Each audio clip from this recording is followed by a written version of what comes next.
Իսկ կարող ես սկզբում երգելով սկսենք։ Արի մերին քեզի ձեռիդ տասով ջուր դու մեզի մենք եկել ենք լաց չանես սիրով սրտով հարց կանես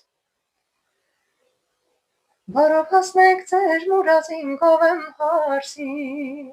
ծլեք ծաղկեք աշխայացնեք կովեմ փեսին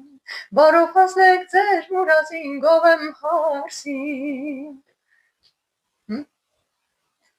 Բայ միացել է արդեն Ողջույն, ես Տիրուհին եմ։ Ձեզնից ոմանք երևի ինձ ճանաչում են և ոմանք երևի գիտեն, որ հարսանիքների ժամանակ, հարսի հարդարման արարողության ժամանակ ես երգում եմ և իմ երգով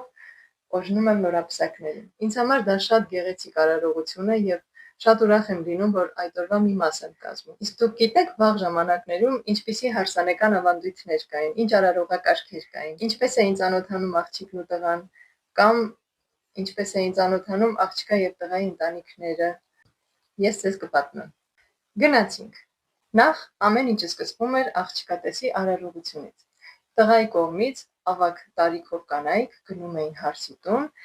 հարսին տեսնելու և ծանոթանալու։ Հարսին փորձելու համար նրա ձեռքն էին տալիս թել և ասեղ, որպեսզի հասկանային աղջիկը ինչպես է տեսնում, արդյոք տեսողությունը լավ է թե ոչ։ Իսկ լսողությունը ստուգում էին ցածրաձայն որևէ բան ասելով, հարցնելով, և եթե հարցը լսում էր պատասխանում էր, ուրեմն լավ էր լսում։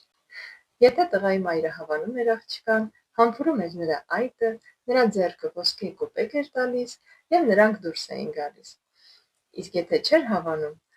բոլոր կանայք առանց որևէ հյուրասիրության թողնում ու դուրս էին գալիս տներից։ Եթե ձեզ հետաքրքրում է նման ֆորմատը, թողեք մեկնաբանություն և բաժանորդագրվեք իմեջին, և ես ձեզ շատ հետաքրքիր սովորույթների մասին կպատմեմ։